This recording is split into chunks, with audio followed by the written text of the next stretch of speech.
तो हेलो मेरे प्यारे बच्चों, एक बार फिर से आप सभी का मेरे यूट्यूब चैनल पर स्वागत है, जहां मैं आज आपको बताऊंगा कक्षा 12 जो फिजिक्स का जो पहला पार्ट है वैद्युत आवेश तथा क्षेत्र। इसका जो पहला जो टॉपिक है हमारे पास, मैं इस प्ले लिस्ट में टॉपिक वाइज आपको सारे चैप्टर आपको क्लियर कराऊंगा।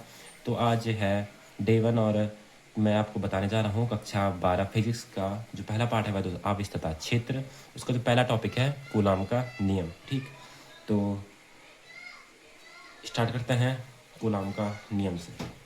ठीक, तो कूलाम का नियम क्या कहता है कि किन्हीं दो बिंदु आवेशों के मध्य लगने वाला आकर्षण या प्रतिकर्षण का बल उन आवेशों के गुणनफल के समानुपाती होता है तथा उनके बीच की दूरी के वर्ग के व्युत्क्रमानुपाती होता है।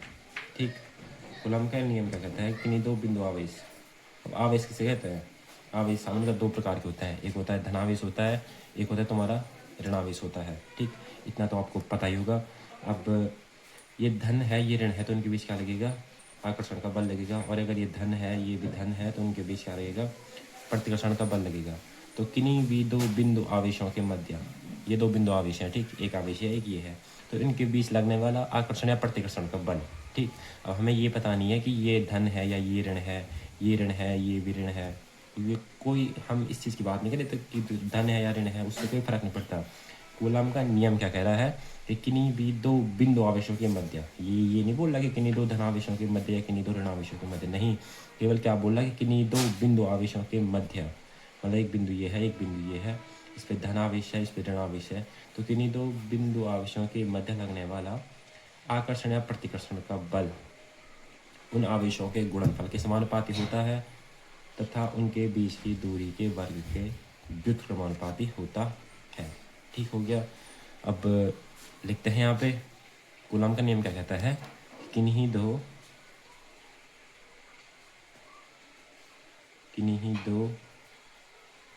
बिंदु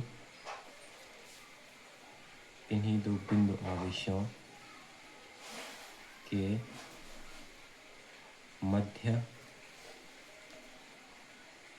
लगने वाला आकर्षण या प्रतिकर्षण का बल उन आवेशों के गुणनफल के समानुपाती या अनुक्रमानुपाती दोनों में होता है। ठीक, तो समानुपाती होता है तथा उनके बीच की दूरी के वर्ग के व्युत्क्रमानुपाती होता है। कोई दिक्कत नहीं होगी। किन्हीं दो बिंदु आवेशों के मध्य लगने वाला आकर्षण या प्रतिकर्षण का बल उन आवेशों के गुणनफल के समानुपाती होता है तथा उनके बीच की दूरी के वर्ग के व्युत्क्रमानुपाती होता है। अब मैं आपको और डिटेल में समझा दूं कि सपोज ये बिंदु क्या है, एक ए है और ये बिंदु क्या है, बी है। ठीक, अब माना बिंदु ए पर क्या है, प्लस Q1 आवेश है और बिंदु बी पर क्या है, प्लस Q2 आवेश है, और जो इनके बीच की दूरी है ए से लेकर के बी तक की जो ये दूरी है ये क्या है हमारी, आर। ठीक, तो किन्हीं दो बिंदु आवेश जो ये है उनके बीच, अभी दोनों धनावेश है तो उनके बीच क्या लगेगा, प्रतिकर्षण का बल लगेगा। अगर ये माइनस रहता तो आकर्षण का लगता। तो हमें ये नहीं बोल रहा कि हमने माइनस प्लस कुछ भी रख सकते हैं, XYZ। तो किन्हीं दो बिंदु आवेशों के मध्य लगने वाला आकर्षण या प्रतिकर्षण का बल, किन्हीं दो बिंदु आवेशों के मध्य लगने वाला आकर्षण या प्रतिकर्षण का बल उन दो आवेशों के गुणनफल यानी कि Q1 इंटू Q2, उन दो बिंदु आवेशों के गुणनफल के समानुपाती होता है। पहली इक्वेशन ये बन गई। कूलाम का नियम क्या कह रहा है कि किन्हीं दो बिंदु आवेशों के मध्य लगने वाला आकर्षण या प्रतिकर्षण का बल उन आवेशों के गुणनफल के समानुपाती होता है। ठीक। और अगला क्या कह रहा है, और क्या, जो उनके बीच की जो दूरी है r उसके वर्ग के व्युत्क्रमानुपाती होता है। ठीक। क्या कह रहा है कि दो बिंदु आवेशों के मध्य लगने वाला आकर्षण या प्रतिकर्षण का बल उन आवेशों के गुणनफल के समानुपाती होता है तथा उनके बीच की दूरी के वर्ग के व्युत्क्रमानुपाती होता है। आई होप आपको समझ में आ रहा होगा। अब हम यहाँ से देखेंगे समीकरण 1 तथा समीकरण 2 से। ठीक। समीकरण 1 व 2 से हमें क्या प्राप्त होता है, समीकरण 1 और 2 से हमें प्राप्त होता है F इज प्रोपोर्शनल टू क्या, Q1 Q2 upon R square. ठीक। हमें क्या प्राप्त हुआ, F is proportional to Q1 Q2 upon R square.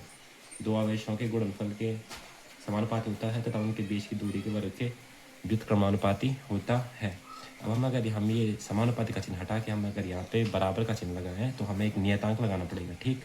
तो हमने किया F इक्वल टू, हमने नियतांक मान लिया K है और Q1 Q2 upon R square.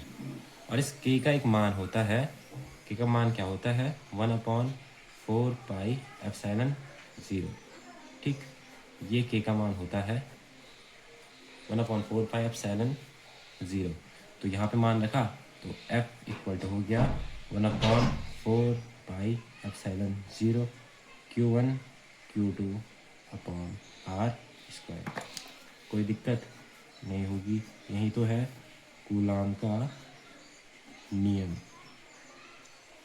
कोई दिक्कत नहीं होगी। किन्हीं दो बिंदु आवेशों के मध्य लगने वाला आकर्षण या प्रतिकर्षण का बल उनके गुणनफल के समानुपाती और उनके बीच की दूरी के वर्ग के व्युत्क्रमानुपाती होता है। दोनों समीकरण से प्राप्त हुआ हमें Q1 Q2 upon R square. एक नियतांक K माना, K का मान रखा 1/4πε0 और ये हो गया हमें पता क्या, कूलाम का नियम। अब ये तो आता है तुम्हारा 3-4 नंबर में, पर इससे आता है क्या, वेक्टर रूप। ठीक। सदिश रूप लिखिए, इसका वेक्टर रूप आता है, एक नंबर में आता है आगे कि कूलाम के नियम का वेक्टर रूप लिखिए। तो दो वेक्टर रूप होते हैं इसके। यदि Q1 आवेश द्वारा Q2 पर बल लग रहा है, Q2 पर बल लग रहा है, यदि Q1 के कारण Q2 पर बल लग रहा है तो क्या होगा, F1 के कारण 2 पर बल लग रहा है equal to 1/4πε0 Q1 Q2 upon R square और R वेक्टर 1 के कारण 2 पर बल लग रहा है। ये होगा तुम्हारा क्या, वेक्टर रूप। और सेम ऐसा ही यदि Q2 आवेश द्वारा Q1 पर बल लग रहा है तो क्या होगा बच्चों, F2 के कारण 1 पर बल लग रहा है इस टाइम। ठीक। तो 1/4πε0 Q1 Q2 upon R square ऐसा का ऐसा और R वेक्टर 2 के कारण 1 पर बल लग रहा है। ठीक। ये होगा तुम्हारा वेक्टर रूप। आई होप आपको ये टॉपिक समझ में आया होगा। मिलते हैं नेक्स्ट टॉपिक में, वैद्युत बल रेखाएं क्या होती हैं। ठीक।